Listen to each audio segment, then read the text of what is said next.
عقوبة قفك ظالم كأ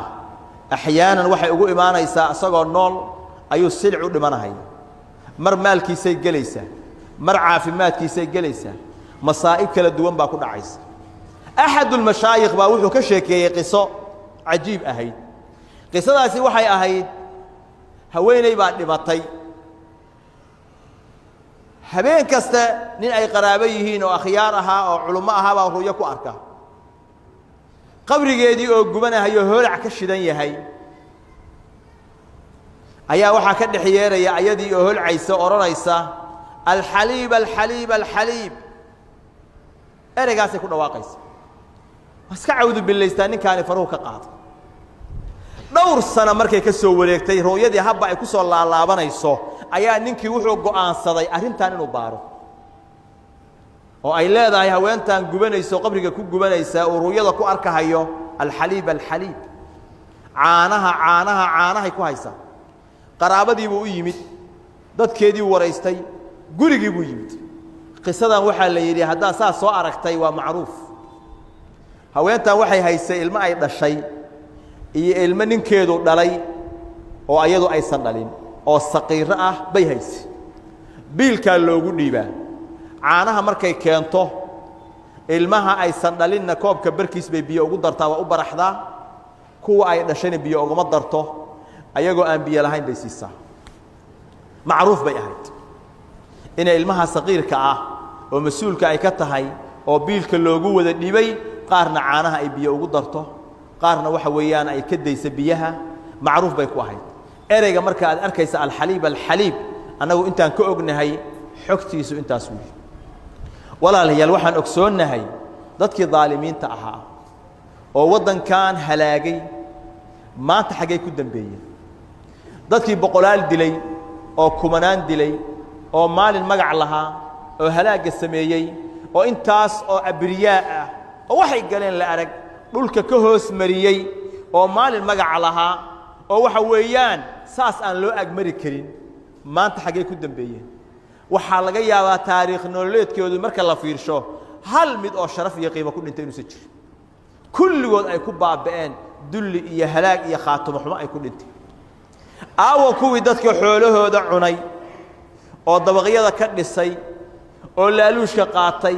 oo bangiyada dhacay oo daaraha dhisay oo magac maalinkaas lahaa oo daar adduunyada daafaheeda u kala gooshayay oo magaca iyo maamuuska iyo xilka hayay oo daaraha badan dhisay aaway qaar kamida karfan loogama gadin ee dad kale looga soo bariyay karfantii oo laga qaado daarihii oo dudumo ahna meeshii bay taagtaagan yihiin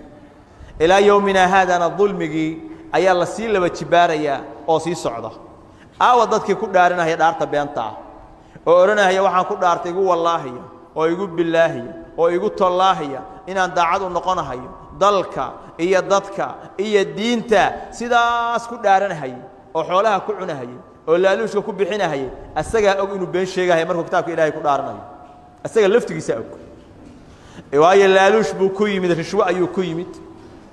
labada qolo kala dooratay qolada soo dooratay iyo qolada kale inuu soo cadaalad sameeyay waa og yahay asaguba dad baa keensada lacag ku bixiyo waa la soo iibsaday been iyo laaluush buu ku yimid kitaab quraan oo been uu ku dhaaranaya una aaba yeeli mahayo wuuna og yahay inuu been sheegahay inuu been sheegahay waa og yahay inuu san daacad u noqonahay dadkaana waa og yahay inuu rabo inuu ka fara qabsadana waa og yahay waayo kii hore sameeyay kii ka dambeeyay sameeyay maalin walba la sameeyay waxay noqotay wax aan laga xishoon oo suuqa yaala oo meeqa haysataa maxaa codkayga iibsanaysaa saasa lagu dhaaranaya qofka Ilaahay ku dhaaranaya kitaabkiisa oo uu rabo ummad inuu hor istaago oo beentaas ku maamulo kitaabkii markuu ku dhaabtuuba gubtaba iimaankiisi qiimihiisi amaanadiisi baa gubatay ilaa been buu ku dhaartay markaas Ilaahay subhanahu wa ta'ala fadeexeeyay wax yar ka bacdi waa tuub waa xaday waa boobay ayaa meel walba u taalo maalin walba waa la dhaarinayaa wayna ka sii darahayaa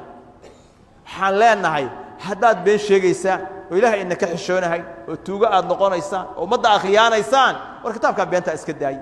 waxa hadaysaan xadeen waxa qaadi kartaan qaadeen laakiin kitaabkan beenta ah cuquubada ka dhalata dadkii baa kula soo dhex laabanaysa kulligood way wada habaaran yihiin habaarkiiba dadka la dhex joogaan dadkii baa habaaray kitaabkii baa qabtay markaasay ummadii dhex fadhiyaan habeen iyo maalin bay qaadayaan oo cunayaan ilaahay subxaanahu wa tacaala xadiiثul qudsi ayuu wuxuu ku leeyahay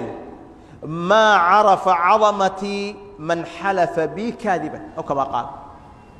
cadamadayda iyo weyninkayga mausan garan qof aniga been iigu dhaartay qof dhaartay oo magacayga isticmaalay oo ku dhaartay beenna sheegahaya cadamadayda iyo weynaanshaha aan ka mudanahay axadkaasi mauna garan nebiga salى اllahu عalayhi waalihi wasalam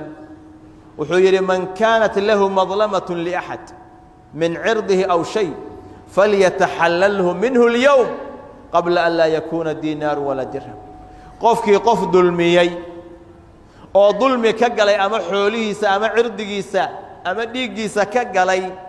war maanta ha ka xalaal dalbo war maanta cafis ha weydiisto war maanta xoolihiisii ha u celiyo war maanta arrintaa ha iska furdaamiyo qabla an laa yakuuna dinaaru walaa dirham intaan la gaarin maalin qiyaamo ah oo dirham iyo dinaar wax shaqaynaya aan la arag